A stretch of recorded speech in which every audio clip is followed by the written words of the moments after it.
Okay, let's talk blind spots today. We're up at Marfield, as you can see, in a stationary vehicle. And I've just put some cones out just to show you what the driver cannot see. So where these cones are here, the driver cannot see at all.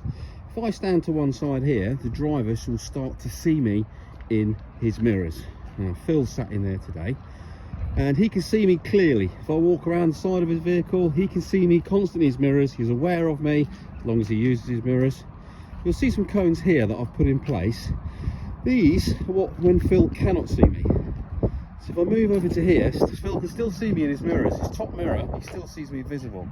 But when I put these cones here, Phil now cannot see me. It's a blind spot, an area he can't see. If I stand to here, he can't see me, which this stick is.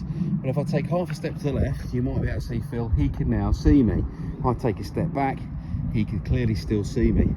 When I come over to these two cones here, you might wonder why he can't see me. His wing mirrors are blocking the view. He might see me in my coat being reflective, but a small child, he might not spot these two cones. They're in his blind spot. Okay, and if I take one step to the left, he can now see me clearly. I can see Phil between the mirrors, and if I step to the left, he can now see me through his windscreen. Now, we have a front mirror on most modern vehicles now. In fact, it's a legal requirement. That mirror at the top is pointing down, so if I stand really close to the front here, Phil can see me clearly.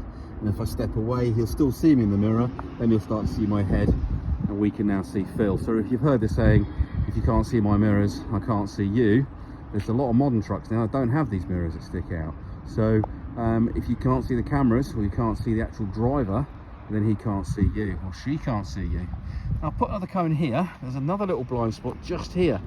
Now, that's a bit weird, but again, his mirror blocking the view. Now, if I take a step to the right, he'll be able to see me. If I take a step there, he can't see that cone. And if I take a step to the left, he'll be able to see me.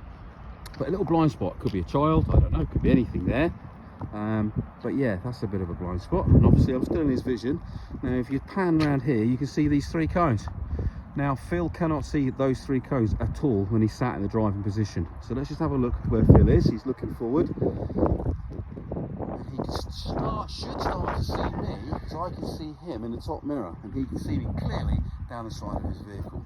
But when I take a step out to this pole here, what Phil's going to do, he's going to pull away in a moment, and we're going to show you and demonstrate the pull away with a blind spot and why it's important. He cannot see me here. So why do we check our blind spots? We're looking in this space that you cannot see before you pull away from the side of the road or in traffic. He's looking at me, he knows I'm here, he knows I'm safe, and he's pulling away. There's your blind spots, guys. Think about it.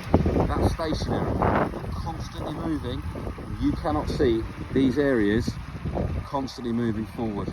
Mirrors, observations are so important.